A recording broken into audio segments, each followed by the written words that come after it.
They opened the bronze doors at Westhaven just after dawn, and for the first time in years the corridor beyond felt hollow.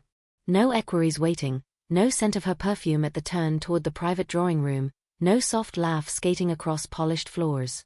Whatever story the palace hoped would never be told had already begun to write itself in the spaces where a queen no longer moved. Here's what we know without gossip and without heat. A folder crossed the king's desk. Not a thunderclap, not a scene, just a manila spine slotted where the red boxes sit each morning. Inside, timings, logs, and the kind of photographs that don't argue. The dates were prosaic enough. 3 days at a borrowed lodge near the river, the sort of retreat every overworked household quietly approves. The images were not. They showed a queen's hand wrapped around a glass that wasn't her husband's, a familiar senior aide leaning in the way old friends forget themselves, a kiss that did not belong to the calendar it sat on. The palace will always tear stillness first. That's its genius and its shield. But stillness only works when the facts are dull. These were not dull.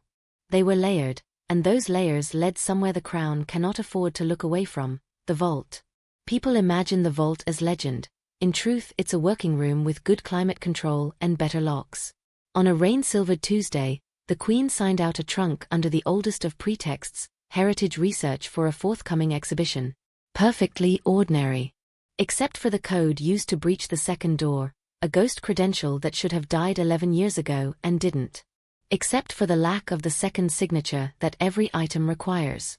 Except for the gap on return. If you've watched this family long enough, you know what happens next. No rage. No scenes. A conversation with 4 people in it and a 5th on call. A security chief who has lived more lives than her lapel pin admits.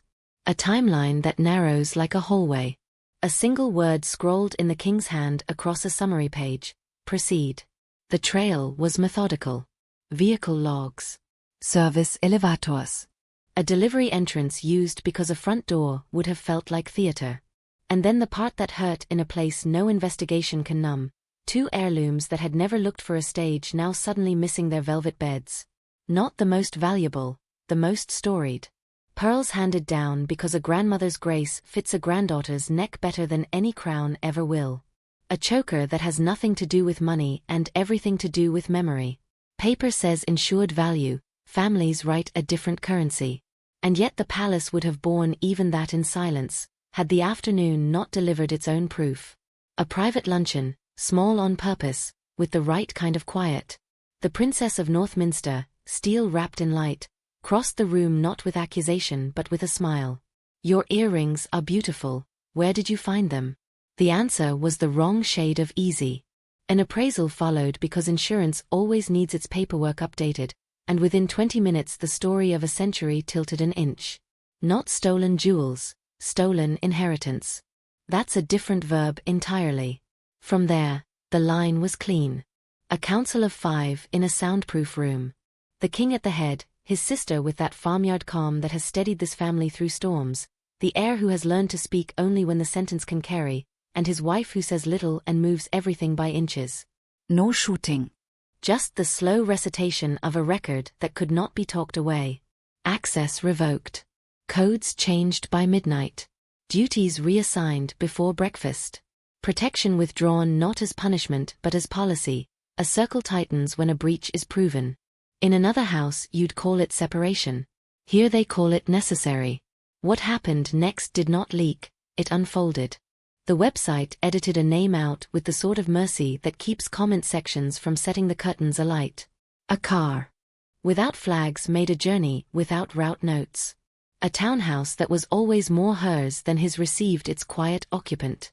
Some wäre bei on the cameras a sealed letter lay open on our desk, the king's hand at the bottom. For all the not elegant, only honest, trust is gone. If you felt the ground tremble, it wasn't because a marriage broke. It was because an institution refused to pretend it hadn't noticed. That's the difference between theater and stewardship. Theater would have staged a photo. Stewardship changed the locks. The country, predictably, did its loudest work online. Hashtags bloomed like weeds in fast sun. Old footage surfaced, spliced with new frames until the algorithm found a mood and poured a nation into it. But the more telling current ran older and deeper. Letters to the editor that mentioned duty without sneer. Quiet callers to lunchtime radio who remember the last time a royal decade went off its rails and do not wish to live through another one. A sense, among people who've had to keep their own families intact through lesser storms, that lines matter precisely when you would most prefer to blur them. And then the moment that told you where this story will rest. The princess went down to the vault with a conservator, a clipboard, and a kindness that never confuses sentiment with slackness.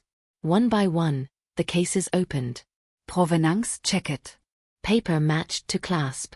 Not an audit for scandal, an audit for future.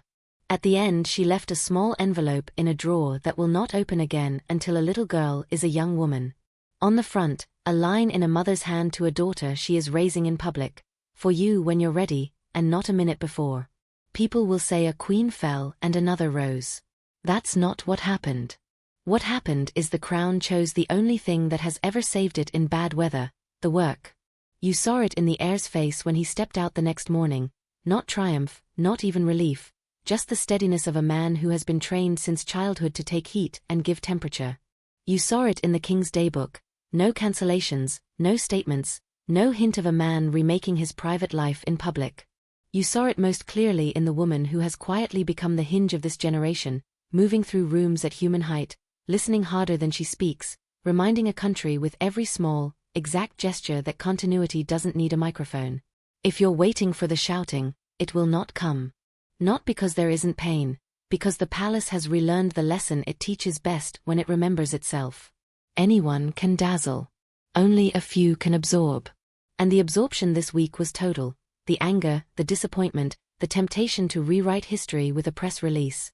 All taken in, none of it expelled. In their place, locks changed, diaries kept, a path laid quietly for a child who did nothing to earn the glare she will inherit. Will there be questions? Of course. There always are when private vows and public symbols collide. But the answers won't live in editorials or comment threads. They'll live in whether the next round of engagements run on time, whether the vault list matches the case, whether a nation that still values steadiness over drama looks at Westhaven and sees a house that knows how to police itself. A last word for those who like their parables neat. This isn't retribution for ancient injuries or revenge served chilled from a gilded sideboard. It's housekeeping, the hardest kind, the kind you do when you would rather do anything else. Strip the story back and you find the rule that has kept this thing standing longer than anyone who comments on it will live. The crown doesn't belong to the people who wear it. It belongs to the people who will. On weeks like this, that single sentence is the whole job. So the doors opened at dawn and the air changed and the floors echoed differently, and somewhere in a quiet room a man who is king put his pen down and chose institution over indulgence. That's the news. Everything after that is commentary.